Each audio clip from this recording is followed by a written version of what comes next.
안녕하세요. 배려 문화를 지향하는 안하기 대표 김용숙입니다. 이경규 씨 본인의 실수라고 봐야죠. 전혀 고의성이 없음에도 불구하고 경찰 조사를 받는 불명예를 안았습니다. 저는 대한민국에서 가장 훌륭한 유능한 개그맨을 꼽으라 그러면 단연코 이경규입니다. 물론 유재석 씨 같은 사람도 있지만 그보다 한 단계 높은 위치에 있는 사람을 뽑아내라 그러면 저는 당연히 이경규 씨입니다. 이경규 씨는 60이 넘었음에도 불구하고 현장에서 아직도 활동을 하고 있습니다. 이것은 무슨 얘기냐? 그만큼 이경규 씨가 방송가에 인정을 받고 있다. 이렇게 이경규 씨가 인정을 받는 데에는 본인 나름대로의 캐릭터, 호통 개그를 계속적으로 해오고 있고 그 호통 개그 안에 많은 사랑이 잠재되어 있기 때문에 사랑이 넘치는 개그를 하기 때문에 이경규 씨의 생명력은 길 수밖에 없다. 이런 생각을 합니다. 물론 그의 예능감, 머리 굉장히 좋은 사람이죠. 본인이 개그계에서 오래 살아남기 위해서는 어떤 컨셉으로 어떻게 활동을 해야 된다는 것을 이경규 씨는 젊어서부터 이미 딱 꿰고 있었습니다. 이렇게 본업에, 본인 업에 장인으로서 자리를 굳히기에는 이만한 이경규 씨만한 컨셉이 없지 않나. 이경규 같은 생각을 하는 사람은 흔치 않다. 이런 생각을 합니다. 이경규 씨가 아니면 아무 일도 아닌 일입니다. 이경규 씨가 아니면 아무 일도 아닌 일이 이렇게 확산되어서 경찰 조사까지 받게 됐습니다. 대중들에게 많이 알려진 사람은 작은 일도 크게 확대될 수밖에 없습니다. 이경규 씨는 오래전부터 방송에 나와서 본인은 공황장애 증상이 있어서 약을 계속 먹고 있다는 얘기를 계속 해오고 있었습니다.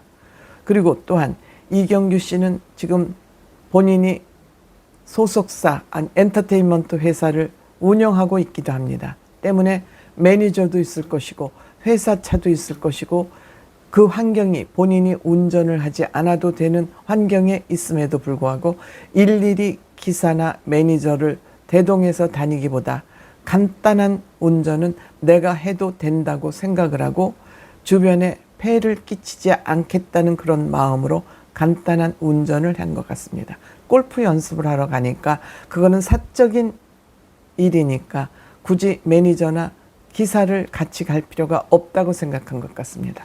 그런데 공교롭게도 여기에 발레 파킹을 하는 사람이 공교롭게도 차가 똑같은 외제차니까 이경규 씨가 나가니까 이경규 씨 얼굴을 이들이 외우지 않았겠습니까? 그러니까 그 차를 아무 생각 없이 이경규 씨에게 내어준 것이죠. 이경규 씨 또한 당연히 내 차겠거니 하고 운전을 하고 가다 보니 진짜 차주가 차를 도난당했다. 절도 신고를 한 겁니다.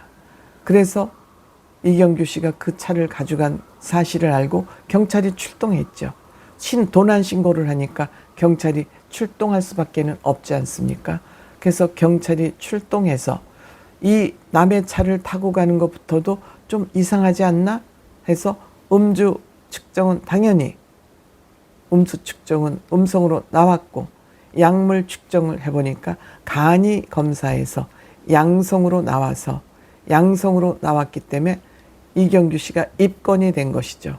이것은 어떤 약물 중독에 의한 분별력이 없어진 거 아니냐 하고 국립과학수사연구원에 의뢰를 한 것입니다. 피의자로 돼서 입건이 돼서 피의자가 돼서 국립과학수사연구원에 의뢰를 한 것입니다. 그 결과 약물 중독으로 나왔는데 이 약물 중독은 도로교통법에 의해서 운전을 하면 안 되도록 되어 있었다 그럽니다.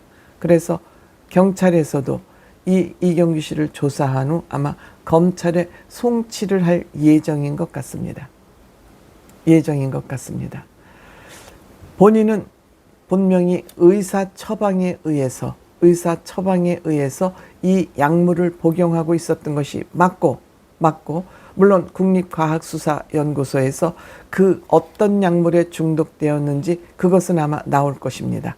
지금까지 마약에 중독됐다는 그 사실은 없고 약물 중독이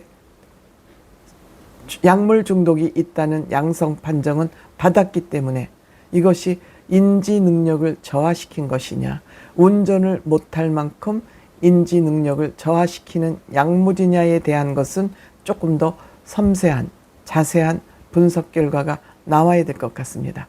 여기에서 우리가 또 한 가지 짚고 넘어가야 될 얘기는, 전문의 처방을 받았지만 이 전문의가 처방해 준 약이 운전을 하면 안 되는 것으로 금지된 약인가에 대한 그러한 분석은 또 나와야 되고, 이 분석이 나와서 금지된 약이 아님에도 불구하고 이 약을 먹고 운전을 하면 안 된다는 그런 이유가 된다면 법을 바꿔야죠.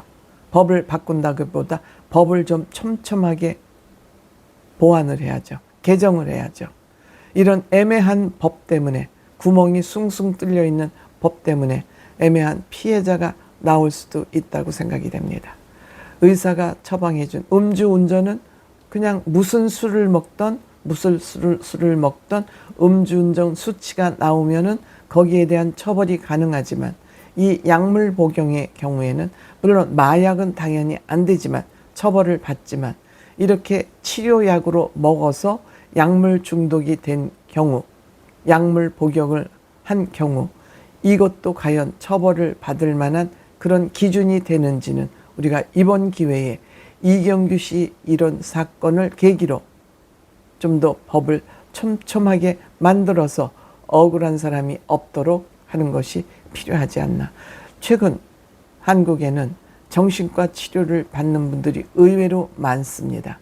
그것은 세상이 경제적으로 국가는 잘 살아졌지만 너무 치열한 경쟁력 때문에, 정말 극한의 경쟁 때문에 정신적으로 스트레스를 받는 사람들이 너무 많아서 정신과 치료를 받는 사람이 너무 많고, 사실 불면증 때문에 불면증 약 먹는 사람들도 적지 않습니다.